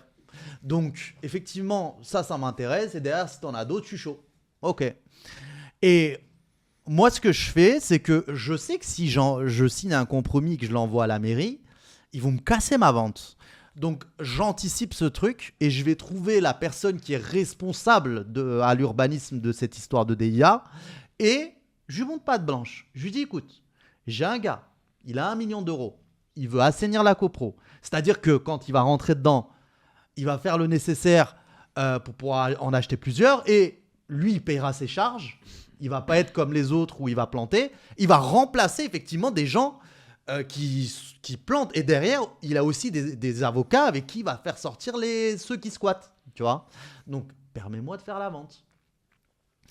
Il me dit, bon, ok, je te laisse faire une première vente. Donc, je fais une première vente. Et moi, j'ai assisté à l'Assemblée Générale. J'ai donné mon mail. Je suis dans la boucle de mail de tous les propriétaires. Et ces gens-là qui sont dans la douleur depuis des années, je fais un mail groupé. Je leur dis, il est de nouveau possible de vendre dans la copropriété. J'ai discuté avec monsieur Intel. Ceux qui veulent vendre, n'hésitez pas à me contacter. Je prends 7-8 mandats de vente. Et je les vends tous. Et en l'espace de 3 ans, je crois, je fais 17 ventes dans la même copropriété. Ouais. Et effectivement, quand je pars de la copropriété et qu'on ouvre notre agence, on se retrouve avec une copropriété qui est pas assainie à 100%. Mais ça n'a plus rien à voir. Ouais. Sachant que dans cette copro, le fou qui était dans le fond, lui m'a coursé dans les couloirs. Il m'a dit, c'est toi le spéculateur. Une première fois, il me course dans les couloirs. Une seconde fois, donc en bas de l'immeuble, il y a un PMU. Et en fait, moi, je vais au café pour boire mon café. Et il essaie de me coincer, tu vois, avec d'autres. Il me dit, c'est toi et tout qui fout la merde dans la copro, qui fait sortir les squatteurs. Et moi, je me dégonfle pas. Je dis, ouais, qu'est-ce qu'il y a ? Et quand il sent que je ne me dégonfle pas, il fait tout de suite marche arrière, tu vois.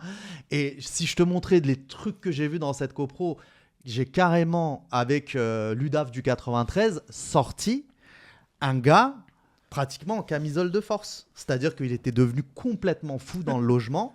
Et j'ai une vidéo où on voit, en fait, je suis en train de filmer. Le gars de l'UDAF, il dit, là, il y a eu un début d'incendie. Bon, bah, on a réussi à l'éteindre assez facilement. Hein. C'était pas très, très grave. Mais le truc, tu pètes un câble. C'est lunaire. Tu vois ce que je veux dire? Mais dans cette copro, tu vois, on a pas mal de clients qui ont fait x2 sur des petits investissements. Parce que j'allais dire, c'est que la rentabilité. Voilà, C'est ça, la renta, elle est Bah, ouf. moi, j'ai une de mes clientes qui, à l'époque, a acheté, c'était son premier bien. Imagine, son premier bien, elle voulait se lancer dans la. C'est comment bien commencer le métier. Ah quoi. ouais, tu vois. Mais du coup, c'est là où c'est important en tant qu'agent immobilier, d'être hyper transparent sur la situation. C'est-à-dire que quand c'est une affaire, il y a forcément une raison. Bien sûr, Il y a forcément des raisons même. Pas une, mais des raisons. bien sûr. Il suffit de bien l'exposer, de bien l'expliquer. Tu mesures comme ça le risque que tu prends.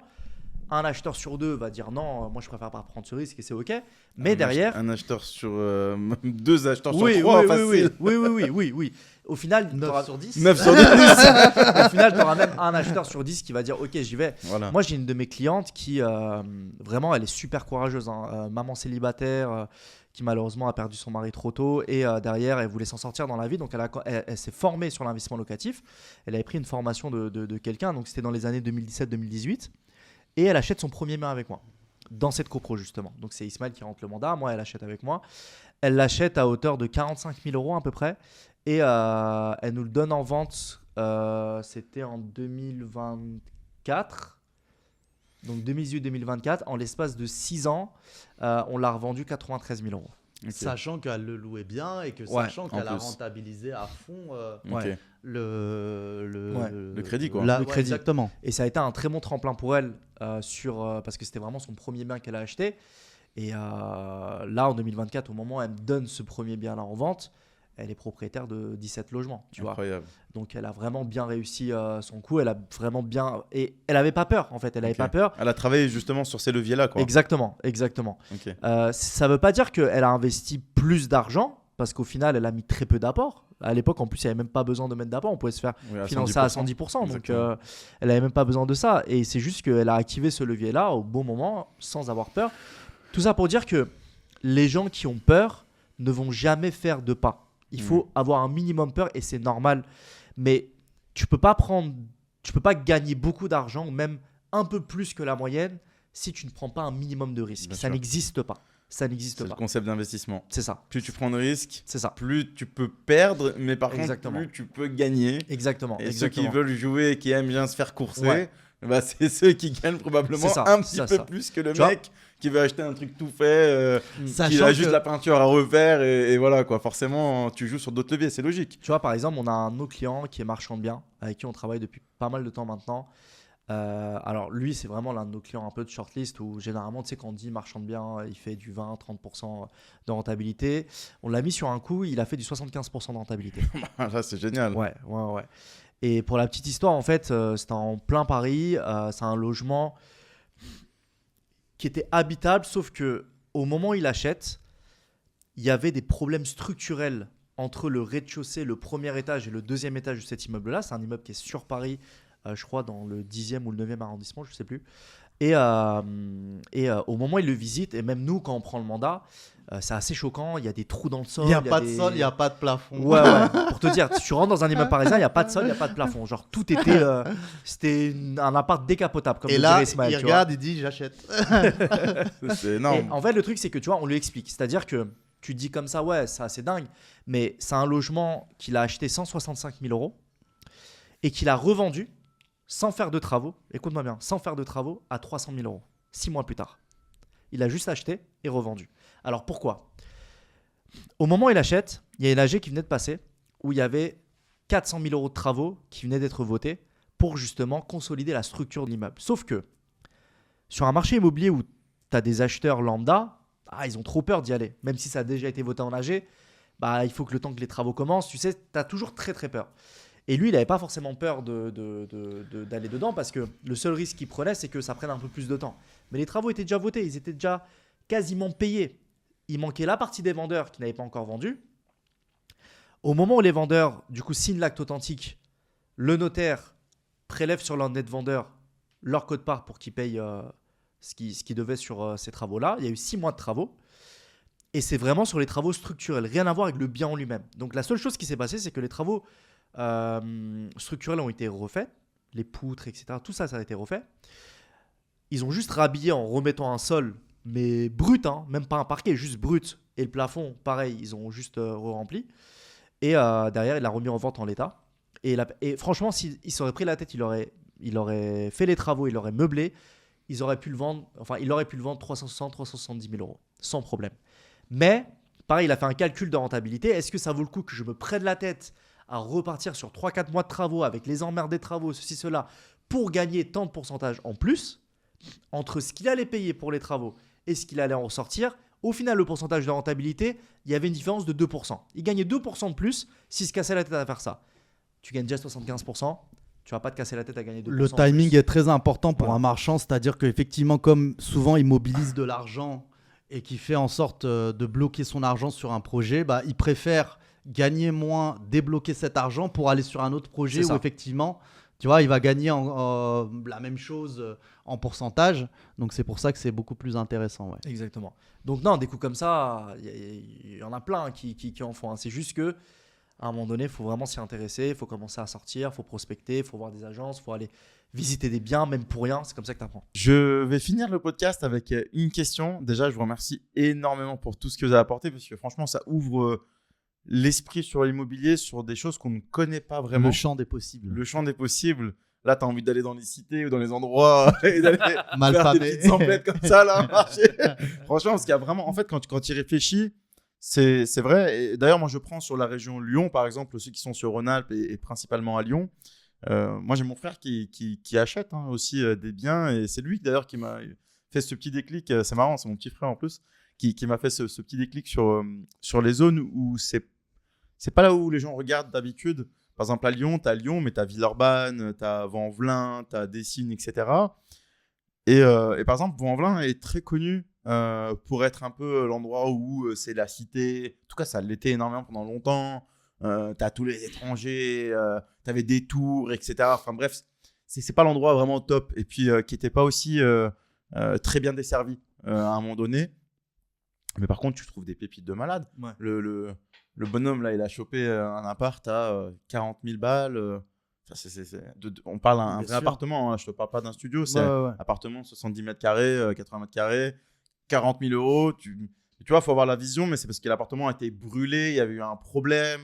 Tu vois, en fait, Forcément. Donc, tu arrives, le truc il est tout Bien noir, sûr, c'est bien sûr. charbon dans des zones où tu te dis, bon, c'est pas top. Mais tu retapes l'appart, tu le divises en petits studios ou peu importe. Enfin, en fait, il faut avoir cette logique, cette configuration de se dire, OK, il y a des choses à faire, mais il faut juste se bouger un peu le cul. Mais en réalité, ça peut littéralement changer ta vie et être un gros décollage pour toi. Complètement. Plutôt que de prendre quelque chose dans un endroit ultra carré, ultra sain. Chose qu'on recommande aussi quand il y a une bonne affaire et que les chiffres Bien ça sûr. rentre dans les critères qu'on a dit. C'est vrai que tu risques pas de t'enrichir énormément si tu prends un logement en centre de Lyon ou même tes gris-crac. À part si tu as 20 ans, 30 ans devant toi pour devenir un petit peu plus riche.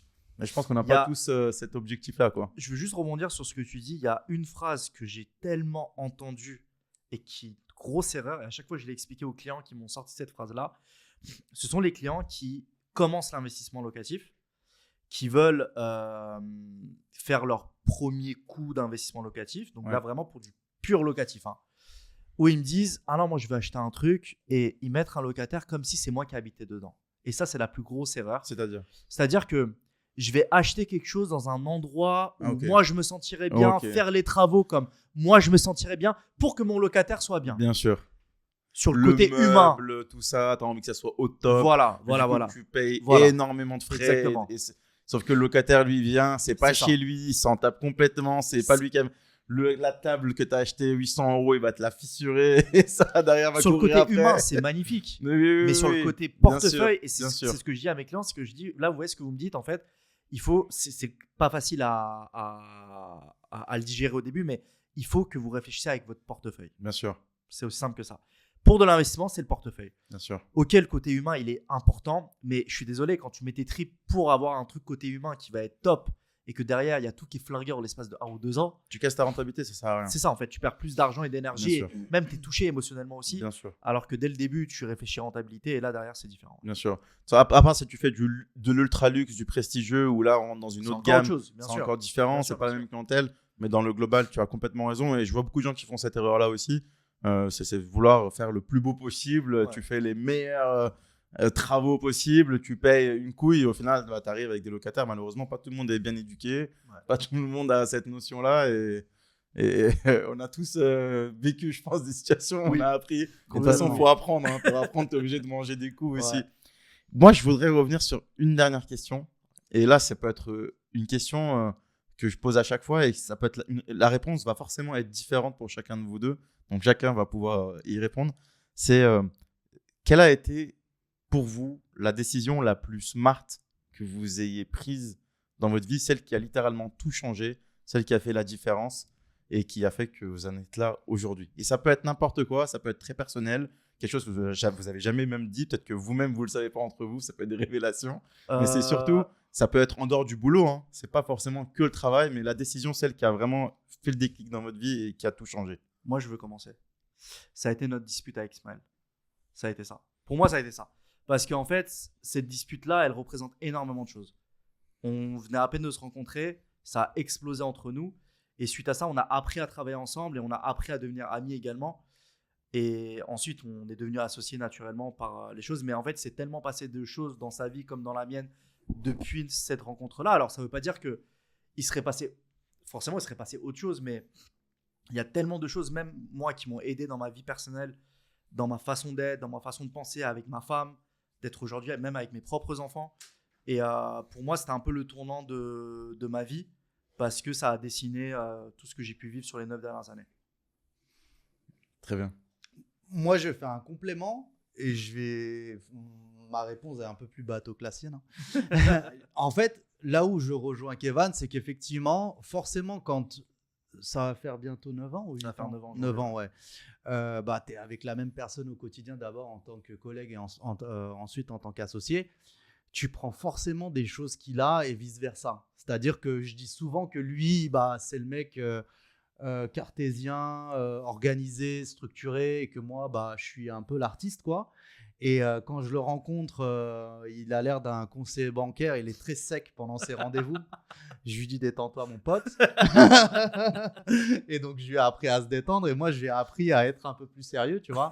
Et en fait cette espèce d'équilibre, parce que je serai jamais Kevin, il sera jamais Ismaël, ouais. Mais ça nous a servi à tous les deux. C'est-à-dire qu'on s'est retrouvés dans une situation où on peut aujourd'hui à parler chacun à plus de prospects potentiels qui n'ont pas en fait les mêmes profils, tu vois. Bien sûr. Moi, en fait, c'est compliqué parce que j'ai eu trop de choses dans ma vie qui m'ont fait prendre plein de décisions. Mais disons que le truc naturellement qui me vient, c'est l'achat de ma première résidence principale quand même. C'est-à-dire que j'ai eu une vision que 10 personnes n'ont pas eu. Parce que quand j'achète cette résidence principale, je suis encore... c'est pas mon agence, hein, ouais. Je suis salarié de l'agence précédente. Et il y a une règle, en fait... quand on veut acheter un mandat de l'agence, tu vois. Parce que c'était un bien qu'il avait rentré lui-même, où il avait rencontré la propriétaire. Okay. C'était un logement où il y a c'était des squatteurs qui étaient dedans, qui venaient d'être virés. L'appart était dans un état catastrophique. Je peux raconter ma propre histoire, s'il te plaît? Dans une copro catastrophique. J'ai fait une préambule. Du truc. Ça, c'était avant que vous soyez, que vous ayez votre propre business. Exactement. Quand on était encore commercial. Ouais, exactement, okay. Exactement. Et en fait, moi, je mets un pied dans le logement. Je capte tout de suite. Et il y a autre chose. Bon, après, on va me prendre pour un mystique, mais je sens, tu vois. J'ai des vrais ressentis complets. Et donc, je rentre dans cet appart et je regarde Kevin. Je lui dis, viens, on l'achète. Viens, on fait une coloc. Il me dit, moi, je peux pas. J'ai déjà 2 crédits sur le dos, tu vois. Ouais. Et du coup, moi, j'ai même pas pensé à me dire, j'ai 27 ans, je vais partir de chez mes parents et que c'est ma résidence principale, tu vois, le truc. Bien sûr. Bien sûr. Et je me dis, OK, je vais l'acheter. Et je le dis donc à mon patron. Il me dit, OK, il y a une règle. Il faut que, effectivement, je vais vérifier si moi, je ne veux pas l'acheter. Ensuite, si mes frères ne veulent pas l'acheter. Ensuite, que des pros qui ont en moyenne 10 ans d'expérience là-dedans. Okay. Ensuite, comme tu es le dernier à être arrivé à l'agence, T'es le c'est par dernier. ordre exactement Ouais. d'ancienneté qu'on Ouais, va ouais. proposer à tout le monde. Je te jure, il y a au moins 10-15 personnes, je ne sais même pas compter combien de personnes ont analysé le truc. Et ils m'ont tous dit, ouais, non, c'est de la merde. Ouais. Immeuble années 70, grosse copro, la surface, ça va pas. Qu'est-ce qu'ils ont dit d'autre? L'agencement. Les travaux, les charges sont élevées, ceci, cela.